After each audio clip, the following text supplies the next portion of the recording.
আমরা বাধ্য তাদের জন্য কাজ করতে। এই পুরো প্রক্রিয়াটাই কিন্তু চলমান ছিল এবং এই আহতদের নিয়ে কাজ করার জন্য কিন্তু একজন বিশেষ সহকারী প্রতিমন্ত্রী মর্যাদায় ডক্টর সাইদুর রহমান ওনাকে নিয়োগ করা হয়েছে। তো এগুলা কিন্তু চলমান ছিল, কিন্তু আহত যারা তারা দীর্ঘদিন ধরে হাসপাতালে আছে, তাদের এক ধরনের ট্রমা আছে, এক ধরনের অনাস্থা আছে, নানা কারণেই তৈরি হয়েছে। কারণ রাষ্ট্রের অনেকগুলো সমস্যা কিন্তু আমাদের একসাথে মোকাবেলা করতে হচ্ছে।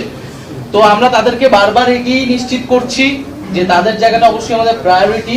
এই সিদ্ধান্তগুলো কিন্তু আমাদের আগের থেকেই ছিল এবং এই কার্যকর উদ্যোগগুলো কিন্তু অলরেডি শুরু হয়েছে।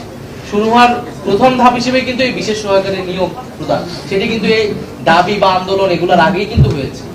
গতকালকে একটা অনাকাঙ্ক্ষিত পরিস্থিতি হয়েছে, এক ধরনের মিসআন্ডারস্ট্যান্ডিং হয়েছে, সেটির ভিতরে তাদের একটা ক্ষোভ তৈরি হয়েছে। আমরা রাতের বেলা কিন্তু ক্ষোভ যে নিরসন করা হয়েছে এবং ওনাদের সাথে কিন্তু আমাদের এর আগেও বসা হয়েছে এবং আমাদের কিন্তু